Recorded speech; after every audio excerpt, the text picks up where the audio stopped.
பாவத்திலும் கொடிய பாவம் பிறரை துன்பப்படுத்தி அவருக்கு துரோகம் இழைத்து அதிலிருந்து கிடைக்கிற மகிழ்ச்சியை அனுபவிக்கிறது தான். அப்படிப்பட்ட ஒரு கதையை தான் நாம் இப்போ பார்க்க போகிறோம். வாங்க ஃப்ரெண்ட்ஸ், வீடியோக்குள்ளே போகலாம்.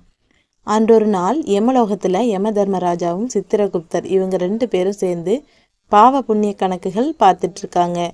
யம தர்மராஜா சித்திரகுப்தரை பார்த்து கேட்கிறாரு, இன்னைக்கு இறந்த ஆன்மாக்கள் இருக்காங்களா, எத்தனை ஆன்மாக்கள் இருக்காங்க அப்படின்னு கேட்கிறாரு. ஆமாம் ராஜா, இருக்காங்க, இன்னைக்கு 3 பேர் இறந்த ஆன்மாக்கள் இருக்காங்கன்னு சொல்கிறாரு. அவர்கள் 3வரையும் அழைத்து வா அப்படின்னு யம தர்மராஜா சித்திரகுப்தர்கிட்ட சொல்கிறாரு. சித்திரகுப்தரும் அவர்கள் 3வரையும் அழைத்து வந்து வரிசையில் நிற்க வைக்கிறாரு.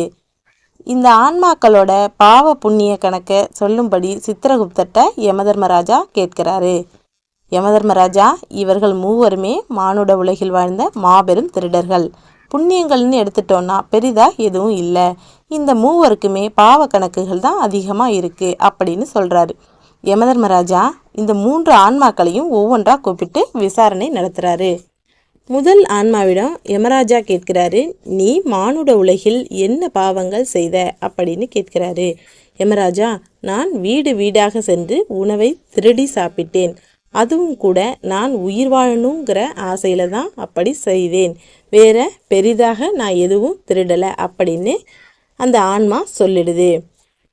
2வது ஆன்மாவிடம் யமதர்மராஜா கேட்கிறாரு, நீ மானுட உலகில் என்ன பாவங்கள் செய்த அப்படின்னு கேட்கிறாரு. யமராஜா, நான் மக்கள் நடமாட்டம் அதிகமாக உள்ள இடங்களுக்கெல்லாம் சென்று மக்களிடம் வழிப்பறி செய்தேன் அப்படின்னு அந்த ஆன்மா சொல்லிடுது.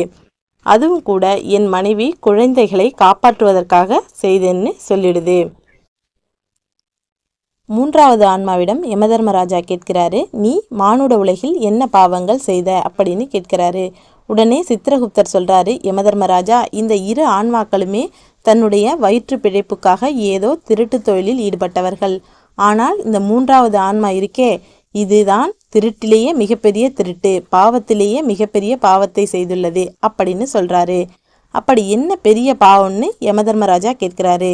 அதற்கு சித்திரகுப்தர் சொல்கிறாரு, யமராஜா, இந்த 3வது ஆன்மா குழந்தைகளை கடத்தி அவங்களோட உடல் உறுப்புகளை எல்லாம் திருடி விற்கிற வேலையை தான் பார்த்துருக்குன்னு சொல்கிறாரு.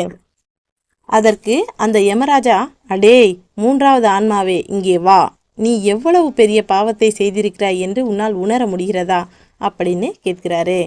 அதற்கு அந்த 3வது ஆன்மா சொல்கிறது, அப்படி என்ன நான் பெரிய பாவம் செய்துவிட்டேன்? அந்த 2 ஆன்மாக்களுமே வயிற்று பிழைப்புக்காக திருடியது போல்தான் நானும் என் வயிற்று பிழைப்புக்காக திருடினேன். அவர்கள் 2வருமே வயிற்று பிழைப்புக்காக உணவு பொருட்கள் போன்றவற்றை திருடினர். ஆனால் நீயோ பிஞ்சு குழந்தைகளின் உடல் உறுப்புகளை அல்லவா திருடியிருக்கிறாய். இதுதானடா பெரிய பாவம். பிறரை துன்பப்படுத்தி அவருக்கு தீங்கு இழைத்து அதிலிருந்து கிடைக்கும் மகிழ்ச்சியை அனுபவிக்க பார்த்தாயோ? சென்று விடு நரகத்திற்கு, இனி ஒரு ஜென்மமே உனக்கு கிடையாது என்று கட்டளையிடுகிறார் யமதர்மராஜா. இன்னும் இந்த உலகில் இது போன்ற சம்பவங்கள் எங்கோ ஒரு மூலையில் நடந்துக்கிட்டு தான் இருக்குது. நாமளும் டிவி நியூஸ்னு கேள்விப்பட்டுட்டு தான் இருக்கோம். இது போன்ற சம்பவங்கள் ஒழியணும்னா மக்கள் எல்லாம் விழிப்புடன் இருக்கணுங்கிறத கேட்டுக்கிறேன். ஓகே ஃப்ரெண்ட்ஸ், இந்த வீடியோ உங்களுக்கு பிடிச்சிருந்ததுன்னா லைக் பண்ணுங்கள், ஷேர் பண்ணுங்கள், மறக்காமல் சப்ஸ்கிரைப் பண்ணுங்கள்.